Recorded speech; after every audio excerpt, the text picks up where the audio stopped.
Good afternoon, my beautiful kings and queens. I just want to say to you that you have made it.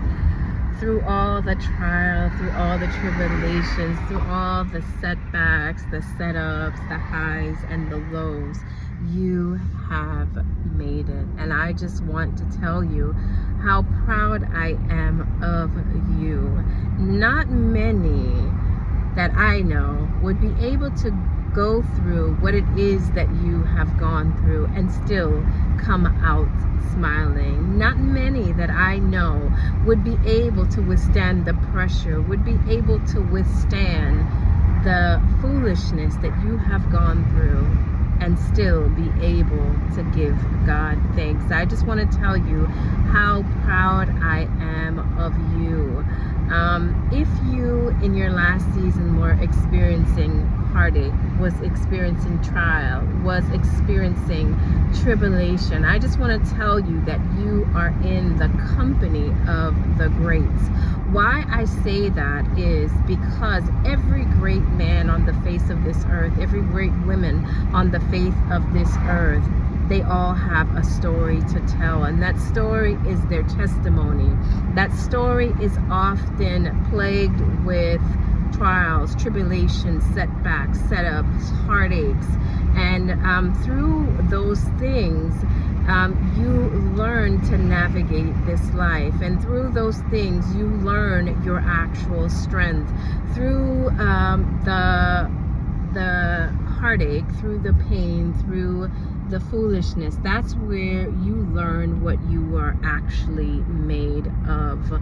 Because we are like sponges. Whatever you squeeze a sponge, whatever is on the inside of that sponge, that is what will come out. So though you were squeezed in that last season, I want to say I'm proud of you, because what was in you, the strength that was in you, the light that was in you, the courage that was in you, that is what is showing now. And I want to say I am proud of you. You are in the company of greats. Every great man and woman in the Word of God, first they had to endure the testing. First they had to endure the trial. First they had to endure the tribulation. And as the Word of God states, it states that your latter will be greater than your former. So God promises that the end will always be better than the beginning. So in the beginning, you are going to face pushback. In the beginning, you are going to face so much, but in the end, he says your latter, the latter rain will be greater than the former rain. God promises to do a new thing in this season. God promises in this season, he said, weeping endure for a night, but joy comes in the morning. And I want to tell you that you have withstood the night. I want to tell you that even though you cried in the night, that the morning is here, your joy is here, your latter rain is here. So prepare yourself. God was only testing you. Prepare yourself to receive that which God has promised you. Prepare yourself to be full with joy, because God is now bringing you into your season. God is now bringing you into your time of laughter. God is bringing you into your season of celebration. God is bringing you into your season of fullness.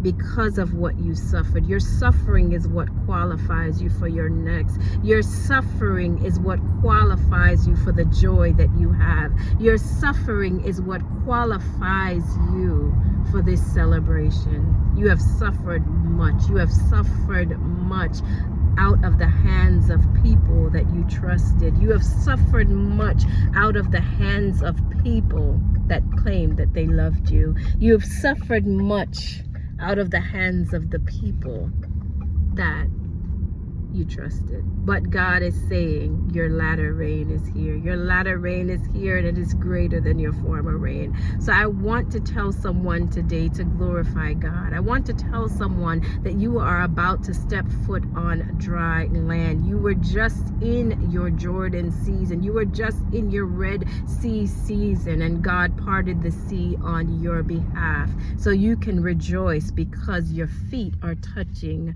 dry land. You are about to enter into your promised land. You are about to enter into the land flowing with milk and honey because of what you endured. The suffering and the bondage of Egypt has qualified you to enter into your Canaan land.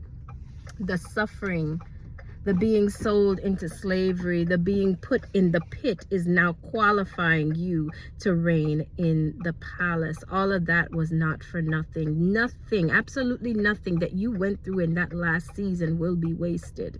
Whether it was a lesson or whether it was a blessing, it will not be wasted, because God saw when he was testing you, when he was inflicting you with the pain, the suffering, the heartache, the sickness, when God was inflicting you with these things, because the enemy had to ask for permission to touch you. God gave the enemy permission to touch you to see just how you would react. God gave the enemy permission to touch you, but he couldn't kill you, because God wanted to see what your response would be. And I want to tell you that you've passed the test. So welcome. Welcome to dry land. Welcome to the land that was promised to you. Welcome to the land that the Lord promised to your forefathers. Welcome to it. And I want to tell you, don't feel bad now for stepping over into the dry land. Don't feel bad right now for stepping into your season of promises. Don't feel bad for stepping into your season of abundance. Don't feel bad for stepping into your land of plenty. Why? Because where were they when you cried? Where were they when you were screaming out to God to save you? Where were they when you were on your knees? Where were they when all you had was God? Where were they when no one believed you? Where were they when everyone turned their back against you? Where were they when you faced the suffering? Where were they when they tried to take your life? Where were they when all you had was Jehovah God? They were nowhere to be found. So in this next season, when you walk into the land flowing with milk and honey, don't feel bad. When you walk into the land, when God starts to bestow the promises that he promised you, when he starts to rain down that manna from heaven, when he starts to bless you for what you have suffered, don't feel bad, because guess what? In this next season, I want to tell you that you deserve it. This next season that is about to open up for you, you cried for this. This next season that is about to open up for this, you wept for this. In this next season, you fasted for this. In this next season, you prayed for this. And I want to tell you that it is here. I am so proud of you. I am so proud of you. Not many could have faced what you faced. The same people that inflicted the pain on you, they themselves could not have gone through it. The same people that set you up, they themselves could not have gone through it. And I want to tell you that I am proud of you. I want to tell you that you deserve everything that God is about to give to you. Walk into it with dignity. Walk into it with strength. Walk into it with might, knowing that you deserve this because you have been tested for it. I want to tell you I'm proud of you. And I want to tell you to continue to shine your light on this earth. Don't worry about the people, the mockers, the naysayers. Don't worry about them. Their time, they can only do but their time. Don't worry about those people, because where God is taking you, you won't even be able to exchange